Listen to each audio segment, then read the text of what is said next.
यहाँ पे हमारा क्वेश्चन है i raise to i is what. तो इसको सॉल्व करने के लिए हमारे पास कुछ बेसिक नॉलेज होना चाहिए कॉम्प्लेक्स नंबर का। लाइक आई जो है वो है √(-1), तो इससे हमें मिल जाएगा कि i² इज -1। ना अभी कुछ सर्टेन फॉर्म्स हमें कॉम्प्लेक्स नंबर के पता होने चाहिए। लाइक कोई कॉम्प्लेक्स नंबर ले लेते हैं z1 x + i1 फॉर्म में। तो इसका एक पोलर फॉर्म होता है जो कि हम ऐसा लिखते हैं mod of z1 फिर into cos theta plus i sin theta.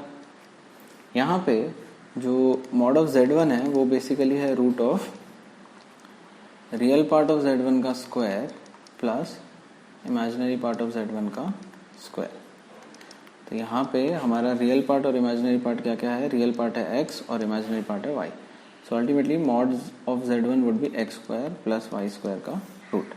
और यहाँ पे जो थीटा हमारा है that is tan inverse of imaginary part of z1 by real part of z1। so ultimately इस केस में हम क्या लिख सकते हैं उसको tan inverse of y by x। अगर ग्राफिकली हम चेक करें तो ग्राफिकली इसका जो रिप्रेजेंटेशन है वो कुछ ऐसा है कि थीटा वो एंगल है जो कोई भी एक कॉम्प्लेक्स नंबर z एक्सिस के साथ बनाता है अपने एंटी क्लॉकवाइज डायरेक्शन में। So this is like real axis जिसको हम एक्स एक्सिस भी कहते हैं, और ये वाला जो है वो है इमेजिनरी एक्सिस और वाई एक्सिस। तो हमें एक पोलर फॉर्म पता चल गया। अब एक दूसरा फॉर्म भी है जिसमें हम कॉम्प्लेक्स नंबर को एक्सप्रेस कर सकते हैं, उसको कहते हैं यूलर फॉर्म। तो अगर हमारा पोलर फॉर्म है ये किसी भी कॉम्प्लेक्स नंबर का, जनरल कॉम्प्लेक्स नंबर, तो उसका यूलर फॉर्म जो होता है वो होता है mod of z1 e⁻⁴ theta. यहाँ पे e मतलब एक्सपोनेंशियल और थीटा वही थीटा है जो हम पोलर फॉर्म में यूज करते हैं। ओके, तो अगर हमें i चाहिए तो हमारा mod z1 शुड बी 1 और थीटा शुड बी π/2। ये एक वन ऑफ द सोल्यूशन है जो इस क्वेश्चन का हमें मिल सकता है। तो हम पुट करके देखते हैं value cos of π/2 plus i sin of π/2 is e⁻⁴ π/2। तो अगर ध्यान से देखें तो sin 90 होता है 1, cos 90 होता है 0। तो ultimately will get this as i।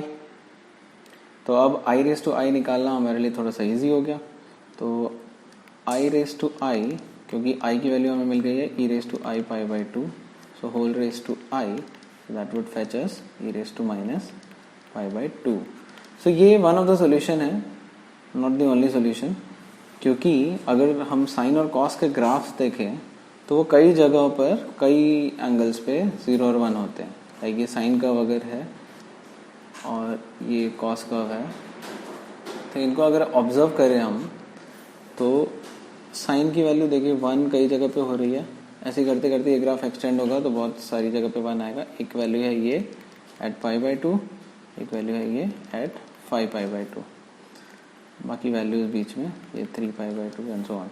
और कॉस की वैल्यू 0 कहाँ कहाँ हो रही है? एक है ये π/2, फिर है 3π/2, फिर है 5π/2 एंड सो ऑन। तो मतलब ये हमारा कॉस कर्व है और ये साइन कर्व है। तो मतलब कि हमें वो वैल्यूज देखनी है जहाँ पे साइन की वैल्यू 1 हो रही हो और कॉस की वैल्यू 0 हो रही हो। तो ऐसे अगर हम एंगल्स देखते जाएंगे तो हमें क्या मिलेगा? एक है π/2, एक है 5π/2, देन 9π/2 एंड सो ऑन। तो हम जो जनरल सोल्यूशन इसका लिखेंगे उसको हम दो तरीके से लिख सकते हैं। एक तो -1/n e⁻⁻ of odd multiple of like 2n + 1 π/2 का ऑड मल्टीपल अगर देखें such that n belongs to z और n की वैल्यू जो हम ले सकते हैं वो 1 2 0 1 2 एंड सो ऑन। या फिर हम इसको दूसरे तरीके से भी लिख सकते हैं। उसके लिए हम इसको ऐसा लिख सकते हैं कि e⁻⁻ of 2m + 1 π/2 where m belongs to integer, और m की जो वैल्यू हम ले सकते हैं वो है 0 2 4 6 एंड सो ऑन। तो ये हमारा इसका जनरल सोल्यूशन हो गया।